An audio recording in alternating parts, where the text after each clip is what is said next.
Hi, today we are going to be cooking the Taiwan's most staple and traditional dish known as the 3-cup chicken, sanbeiji. So actually the 3-cup refers to soy sauce, the white cooking rice wine, and then we have the pure sesame oil. So today we are going to be cooking the 3-cup chicken, and I'm going to introduce you to the ingredients. So here we have 500 grams of chicken leg. Note that you should have skin on it, and when you cut it you should have it by 2 centimeters to 3 centimeters in width and perhaps 4 to 5 centimeters long. And obviously you need skin on it. And so this will be a great example, a very great example, perfectly cut. This is the ideal size that you should have.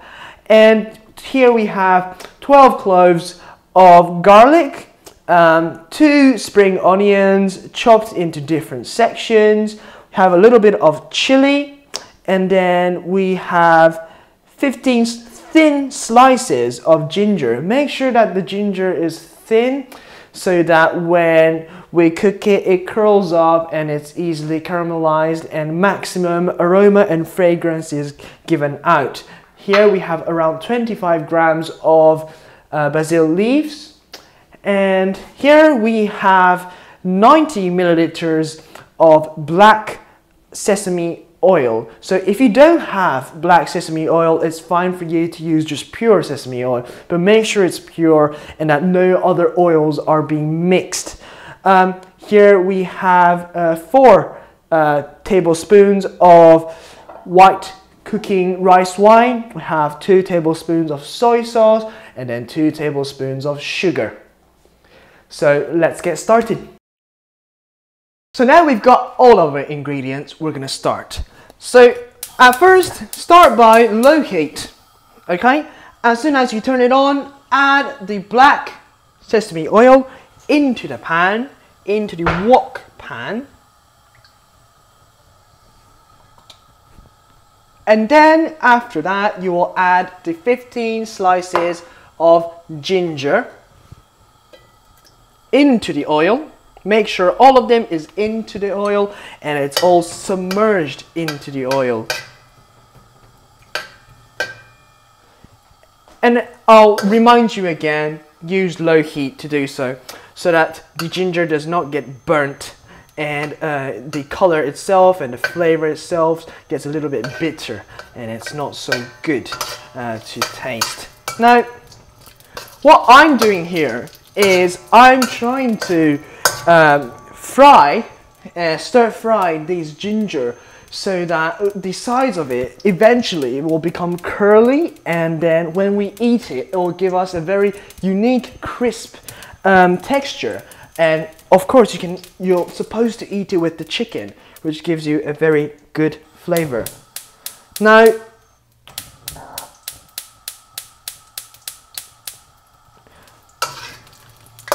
after you've been stir frying, the sides around the ginger will begin to curl up, and that's when we'll add garlic.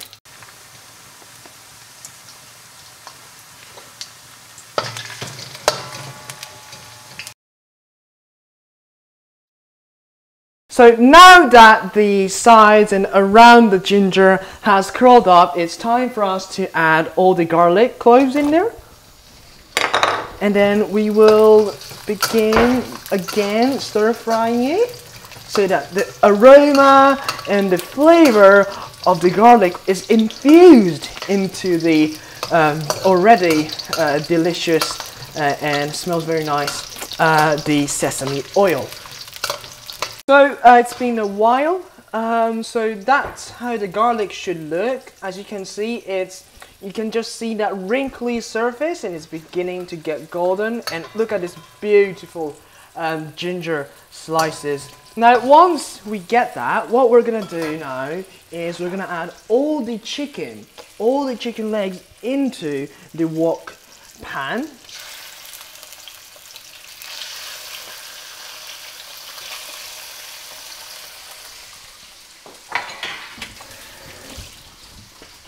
And then we are going to stir fry it. And then when you do this, make sure it's on high, medium, high heat, okay?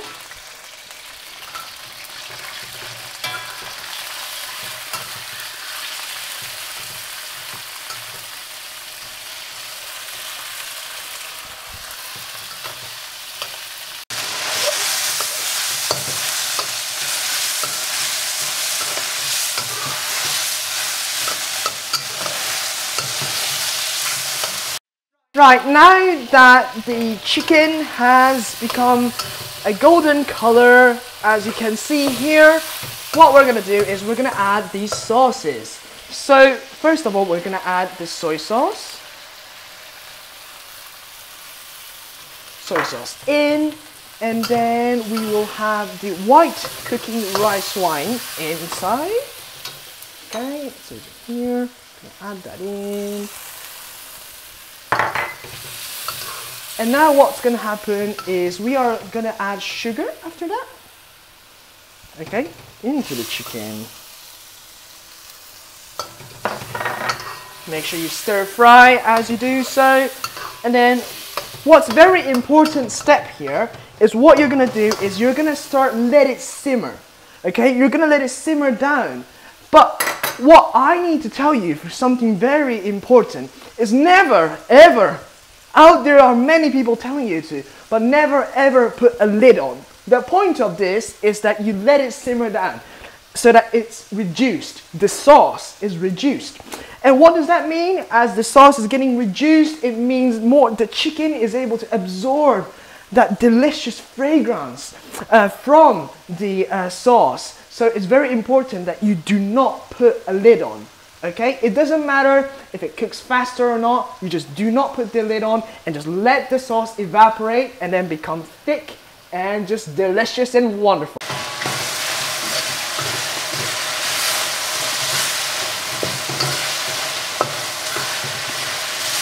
Right, so during our waiting for it to simmer down, we have already heated up a clay pot which we will serve our 3-cup chicken on. So if you do not have a hot pot, that's fine. You can use a normal plate or any sort of pot.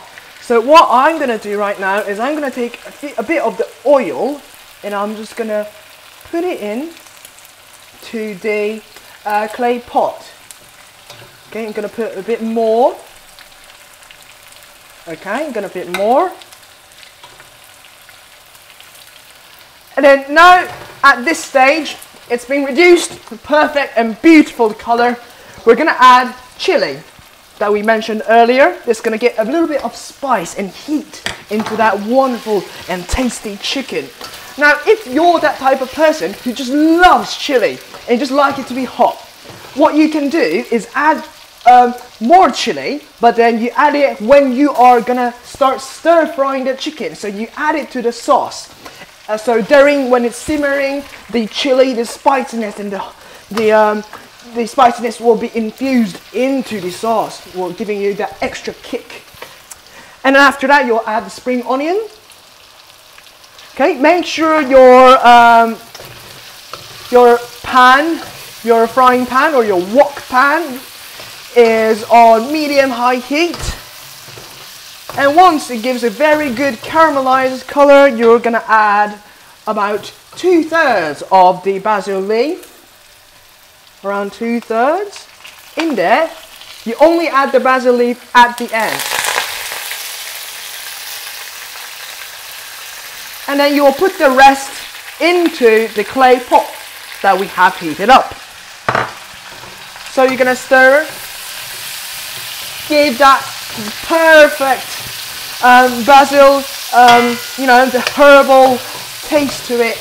And then now you can shut off your heat and you will transfer the chicken into the clay pot. Absolutely gorgeous. Absolutely beautiful. Absolutely beautiful. You must be careful here. Take it slow. If you cannot do it, get someone strong to do this job. Everything's done now. Let's give it a try.